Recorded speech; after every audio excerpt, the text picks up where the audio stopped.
For more, let's bring in Fox News contributor and host of the Hugh Hewitt Show, Hugh Hewitt. Thank you so much for being on Saturday morning.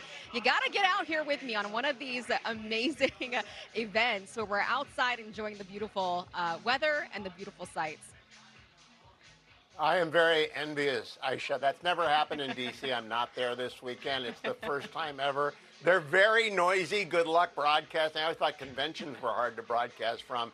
But in Indy 250, good luck. You're doing a great job, but it's going to get very noisy. Hugh, I'll ask you about the breaking news overnight. Of course, this tariff fight with Canada continues. What are your thoughts on that this Saturday morning?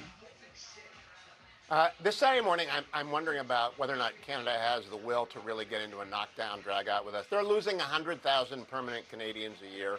Opportunity is collapsing. They've had 20 years of bad governance up north. And Mark Carney's a very smooth-talking banker, but he's driving Canada into the ground. I don't think President Trump is inclined to let him have a good deal. I think he's inclined to say, let's do a fair deal. And Americans up in the northern part, they want Canada to come to terms and to stop having a one-way deal. And so I think the Americans will be behind the president on the trade deal with Canada. More interesting, last night in South Carolina, he was out there for Darlene Graham. It's early for the campaign season to start, Aisha. Very, very early. However, did you know that voting, absentee voting, it usually doesn't go until after Labor Day, but Americans have seen the calendar shift so far forward. You can vote in North Carolina on September 4th. You can vote in Minnesota and Michigan in mid-September. It's kind of crazy. We've moved it up. You know, the NFL right now is in its preseason. Browns are going to play the Bills in about an hour. It doesn't matter, doesn't count. Well, now it counts early in politics. And so the president in South Carolina yesterday, J.D. Vance, the vice president in Ohio yesterday, driving home messages for Darlene Graham and John Huston in Ohio, respectively. It's very important to get out there early and make sure you label the opposition for the radicals that they've become. I think especially in Michigan, El Sayed, the Democrat nominee, is really a stalking horse for Hassan Piker wing of the DSA. They're making it very clear to Michiganders, here's the most radical man in America running for the United States Senate, support Mike Rogers. They're going to go down to Texas.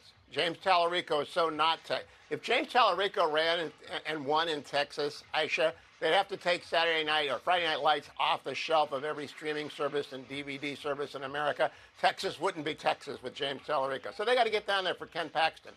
There are a lot of places where early campaigning makes a difference. I'm glad to see the president and the vice president out there doing it.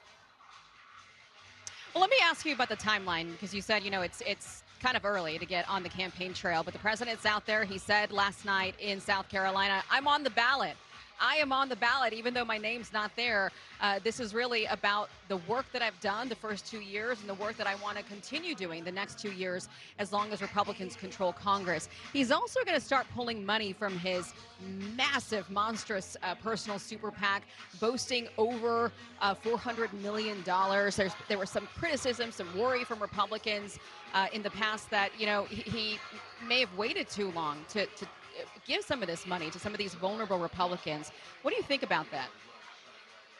I don't agree with that, because I think you can go too early with money. I think voters aren't paying much attention yet, although it's important to get some of the marginal voters locked in on what the messaging is. As I mentioned in Michigan, I'll say it is a radical, and especially among black voters, it just does not fly. But mostly, people are still on vacation. They're watching the Grand Prix in D.C. They're watching their college teams get ready to play. They're not in campaign mode. So I'm glad he held back the money. However, he loves to campaign, and he had a good day yesterday. Supreme Court told him, or Chief Justice Roberts said to him, keep building the East Wing the way you want to build the East Wing, Mr. President. You don't have to stop. There's no stay here. That was a good day for him. The fight with Canada is a good day. So I'm glad to see that they held on to the money, spend the money when it matters, which will be beginning immediately after Labor Day, right through those early races and the big Senate swing states. You know, Maine, Susan Collins looks pretty good. Michael Whatley needs to make up some ground in North Carolina. That's an early state. There are a lot of places where he can spend money, but you want to make sure the polling is right before you spend it in the wrong place. Right. Hugh, before I let you go, I got 30 seconds left. I got to ask you about the Democrats. Might be in some trouble with their black voters.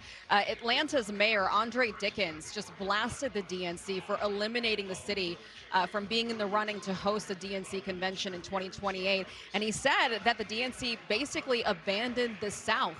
and abandoned black voters. Can Ken Martin survive all of this?